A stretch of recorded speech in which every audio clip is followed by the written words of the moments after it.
Góðan daginn, þá ætla ég að sýna ykkur hér hvernig við getum tekið upp í PowerPoint. Og ég stödd náttúrulega á fyrstu glærunum þar sem ég ætla að vera og nú ætla ég að byrja að taka upp. Ég fer inn í hnappinn sem heitir Slideshow, hérna efst uppi, sjáu þið. Smetla á hann og þá kemur hnappur upp sem heitir hérna Record Slideshow. Ég opna hann. Og ég ætla bara strax að byrja á því að taka upp. Þetta eru 4 glærur og ég vil bara taka upp og ég ætla að setja, þetta bara pröfufyrirlestur og ég byrja start, recording. Þá byrjar hún að telja hér, sjáðu, efst í glugganum. Ég get fært hennan hérna með þess og haft hann einhver starf annar stað, þannig að sem er áberandi að mér finnst það betra, það skiptir mig að vísa engu máli. Og þegar ég tilbúin að fara á næstu glæru, að þá smelli ég hérna á next og þá heldur hún áfram að tala. Núna bara klára ég að segja það sem ég þarf að segja og ég fer yfir á næstu glæru sem er þessi glæra hér og ég ætla að tala hér íþróttir og eitthvað bla bla bla bla og ég klára það og ég fer yfir á næstu glæru og hér ég eitthvað að gera en ég ruglaðist þannig ég fer á pásu. Ok, ég þarf að fekk hóstakast eða eitthvað þannig hérna bara hósta ég bara og held svo áfram. Fer inn í resume recording. Þá heldur hún áfram núna, teljarinn er farin aftur í gang og ég sé hérna að þessi glæri er orðin 10 sekúndur en í heildina er þetta orðin 42 sekúndur. Og ég með eina glæru en sem ég ætla að tala, hún byrjar alltaf sjáðu að telja hérna upp á nýtt á hverju glæru svo ég sé hvað ég er búin að tala lengi og hér sé ég heildartíman. Þið megi vera með þetta í hámark 5 mínútur, það er algjört hámark. Best er að vera með minni tíma vegna þess að við erum með svolítið marga hérna glærukynningar sem við ætlum að horfa á. Þannig þið sjáu hér hvað hún er orðin löng. Nú er ég búin.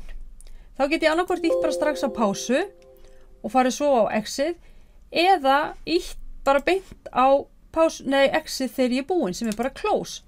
Þá hoppar hún aftur yfir í fyrirlesturinn minn. Núna þegar ég vil svo verði ég náttúrulega hérna vista þetta. Þannig að ég geri hérna fæl og ég persónulega myndi ekki setja þetta á sjálfa glærukynninguna heldur myndi ég gera aðra glæru. Ég myndi gera save as.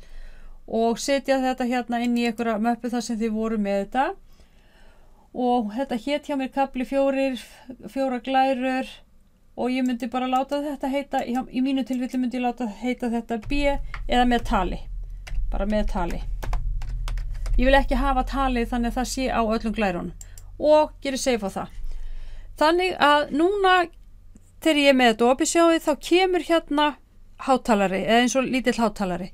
Nú ætlum ég bara að loka þessu. Ég ætla að prófa að loka þessu og sjá hvernig þetta kemur út þá. Ok, ég blendi hérna aftur inn á screen testamatinu þar sem við vorum áðan og nú ætla ég að ná í þetta aftur. Ég fer inn í hérna möppuna mína sem heitir screen og þá ég hérna með glærur með tali. Ég smetla á þær og sé hvað gerist. Og ég hér komin með, ég ætla að horfa á þessa kynningu með því að íta hérna sjó. Þá byrjar hún að telja hér, sjáðu, efst í glugganum. Ég get fært hennan hérna með þess og haft hann einhver starf annar stað, þannig að sem er áberandi að mér finnst það betra, það skiptir mig að vísa engu máli. Og þegar ég er tilbúin að fara á næstu glæru, að þá smelli ég hérna á next og þá heldur hún áfram að tala. Núna bara klára ég að segja það sem ég þarf að segja og ég fer yfir á næstu glæru, sem er þessi glæra hér. Og ég ætla að tala eins og þið sjáu, þá tókst þetta bara alveg þetta bara alveg pottið og þá getið þið sendt þetta til mín. Þetta kannski einfaldari leið heldur en vera að vesenast með hérna upptökuna hinn og þið megið alveg gera þetta svona. Þetta bara, ég held þetta sé bara flott leið. Ok. Já, klárum þetta.